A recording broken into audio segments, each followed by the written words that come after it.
여러분 안녕하세요. 한국기독공보 뉴스 다시 보기 진행자 표현모 기자입니다.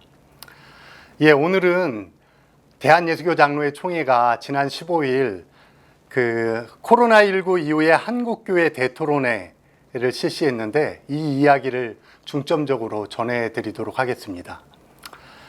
여러분 코로나19가 급증했던 3월하고 4월 초에 많은 교회들이 오프라인 예배를 중단하고 온라인 예배를 드렸습니다. 그래서 정말 많은 교회가 온라인 예배를 드려서 오프라인 예배를 드린 곳이 얼마나 있을까 했는데 실제로 설문조사를 해보니까 주일 예배 때 온라인 예배를 드린 교회는 40% 정도밖에 되지 않았다는 조사가 나왔습니다. 15일 열린 대토론회에서 예장 총회 소속 목사님들 1135명을 표본으로 조사한 설문조사 결과가 나와서 눈길을 끌었는데요. 교회 내에서 이렇게 소규모 설문조사가 있긴 있었는데 이렇게 1000명이 넘는 대규모 설문조사는 처음이었거든요. 이렇게 표본이 많다는 이유는 정확성, 신뢰도가 높다는 이야기입니다. 그래서 많은 한국 교회들이 이 설문조사에 대해서 많은 관심을 갖고 또한 집중을 했는데 그래서 정말 유의미한 설문조사가 됐다는 그런 평가가 나오고 있습니다. 다시 내용으로 돌아가서 코로나19 감염자가 급증했던 3월, 4월 초 교회에서 현장 예배를 드렸다고 응답한 목회자가 40.6%였습니다. 그런데 온라인 예배로 대체했다. 이게 19.3%, 현장 예배와 온라인 예배를 병행해서 교인이 선택하게 했다. 이 응답이 21.3%였습니다. 또 가정 예배 순서지 배포하고 가정 예배로 드리게 했다는 응답이 13.5%로 나왔습니다. 사실 교인 300명 정도 중형교회만 돼도 그 안에 인터넷하고 영상을 잘 다루는 교인들이 있기 마련입니다.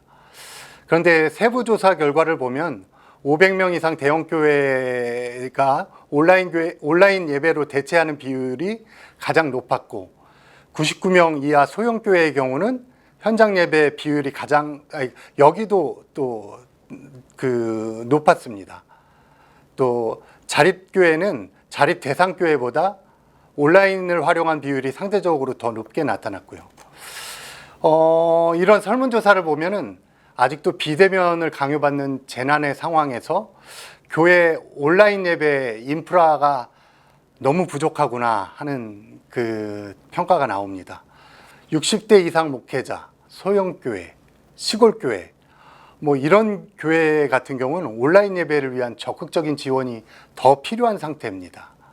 그래서 총회가 앞으로도 이러한 부분에 대처를 잘 해야 할 것 같고요. 코로나19가 가을에 또다시 유행할 가능성이 높다고 하니까 이러한 점들을 명심해야 할 것 같습니다. 계속해서 설문조사 결과를 더 들여다보겠습니다. 설문조사 결과를 살펴보면은 코로나19 이후 교인들 출석 비율이 평균 42.4%로 나타났습니다. 이전보다 절반 이상으로 줄은 겁니다.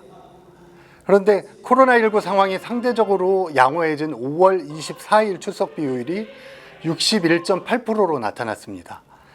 그 전보다 약간 20% 정도가 회복되기는 했지만 아직도 60% 수준에 머무는 거죠.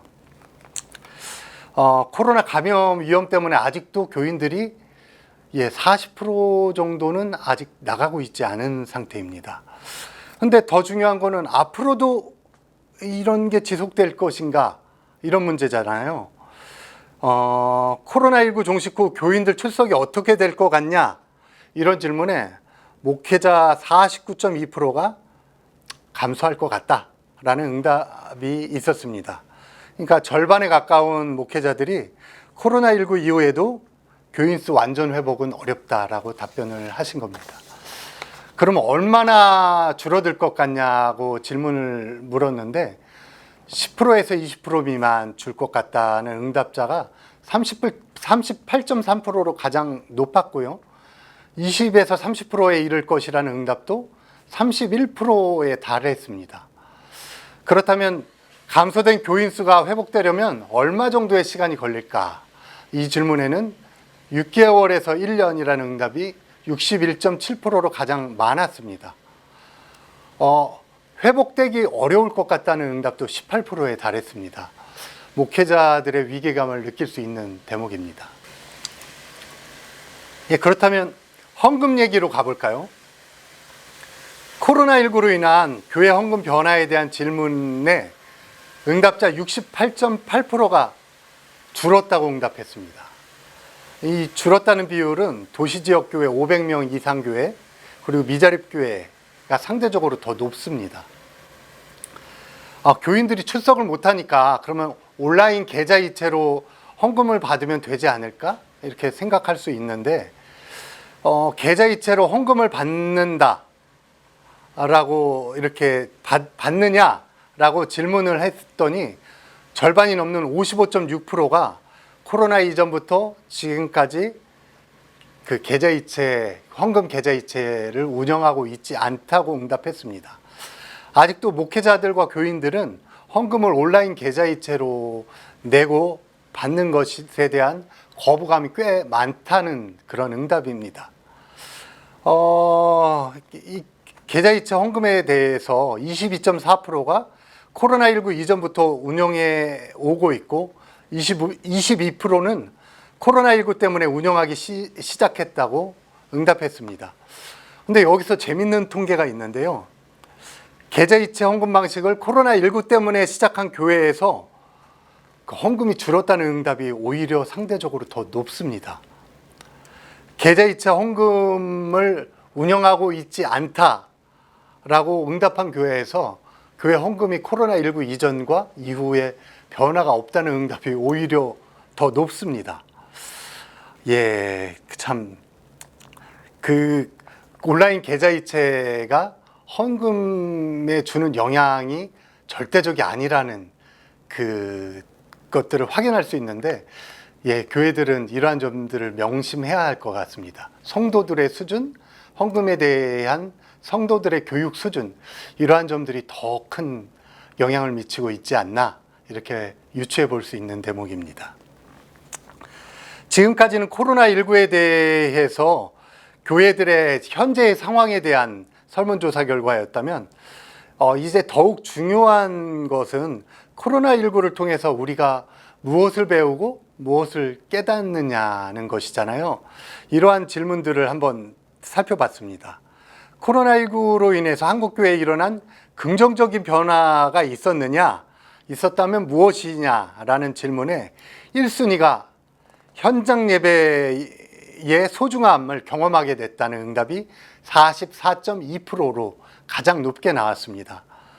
향후 관심을 가져야 할 주제를 묻는 질문에도 예배의 본질에 대한 정립이라는 응답이 43.8%로 가장 높았고, 그 다음 교회 중심의 신앙에서 생활신앙 강화가 필요하다 21.2%, 교회의 공적인 역할이 강화가 필요하다 12.9%, 온라인 시스템 및 콘텐츠 개발 6.9% 순의 응답이 나왔습니다.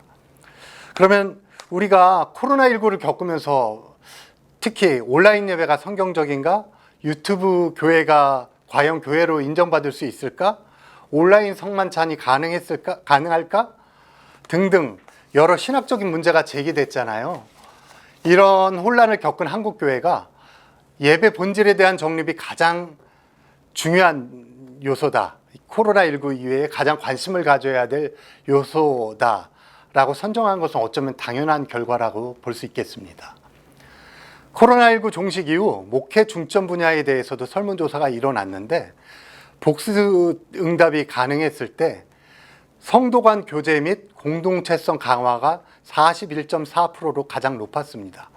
그 다음은 온라인 예배를 통해서 목사님들 설교가 그 중요도가 가장 또 높아졌습니다. 그래서 설교력 강화가 29.9%로 또 높았는데 단일 응답으로는 설교력 강화가 오히려 그 공동체성 강화보다도 더 높은 응답이 있었습니다. 이러한 응답들은 언택트 시대를 맞아서 역설적으로 교제랑 공동체성에 대한 목마름이 드러난 것이라고 볼 수 있는데, 함께 교인들이 먹고 마시면서 교제하고 주 안에서 영적인 교제를 나누는 것이 얼마나 중요한 것인지 깨닫게 된 겁니다. 또 목사님 개인적으로는 또 설교가 얼마나 그 교인들에게 영향을 미치는지 깨닫게 된 계기라고 볼 수 있는 것이죠. 예, 대토론회에서는 석학들의 발제도 있었습니다. 연세대 김옥희 교수, 호남대 김기태 교수, 장신대 임성빈 총장이 발제를 했는데요. 이 교수들의 그 발제들을 종합해 보면 이제 우리는 위험으로부터 안전을 최우선으로 추구하고 저성장이 일상화되고 구조화되는 이중적 뉴노멀 시대를 살게 될 것이다 라고 분석합니다. 그리고 문명에 대한 근본적 성찰이 있어야 우리 한국교회가 생존할 수 있을 것이다 라고 이야기하고 있습니다. 그리고 한국교회가 포스트 코로나 시대를 맞아서 준비할 항목으로 공적예배에 대한 또 신학적 의미에 대한 인식 회복, 교회의 공교회성, 공공성 강화, 교회의 대사회적 소통과 공감 능력 제고, 신천지 등 이단 집단을 차단, 근절하기 위한 근본적 대책 마련, 가정교육, 가정예배의 회복과 이에 대한 교회의 적극적 대책 마련, 재난 시 교회 매뉴얼 구비 필요성 증대, 또 디지털 역량 격차 해소를 위한 섬김, 소형 교회를 위한 협력 지원 체계 구축 등을 꼽았습니다. 소중한 그 깨달음과 또 앞으로 우리가 알아야 할 또 추구해 나가야 할 방향성 설정을 위한 아주 중요한 그 대토론회였다는 평가였습니다. 다음은 세미나 소식입니다. 저희 한국기독공보가 한국장로교 역사학회랑 공동으로 6월 30일 날 오후 2시부터 5시까지 총회 창립 100주년 기념관 4층 크로스로드 세미나실에서 아카이브 학술 세미나를 개최합니다. 한국교회 역사 디지털을 만나다라는 주제로 진행되는데요. 그 정병준 교수가 한국기독공보의 역사적 가치와 의미를 주제로 발제하고요. 장신대 이치만 교수, 호남신대 최상도 교수, 명지대 손승호 교수 등이 발제를 합니다. 지난 2년 6개월간 4만 쪽에 달하는 예신문을 이렇게 디지털 텍스트로 복원하는 작업이 거의 마무리 단계에 접어들었습니다. 이제 한국기독공보가 이러한 것들을 세상에 알리려고 하는 단계에 있는데, 한국기독공보는 74년간의 역사를 가지고 있습니다. 말하자면 기사 하나하나가 한국교회 근현대사의 기록이라고 할 수 있습니다. 이런 근현대사를 기록하고 복원하고 계승하는 일에 한국교회 성도들 많은 관심 가져주십시오. 또 이 중요성들을 같이 인식해 주십시오. 오늘 그 한국기독공보 뉴스 다시 보기는 여기까지입니다. 한 주간 건강하시고요. 인사드리겠습니다. 주 안에서 승리하십시오. 감사합니다.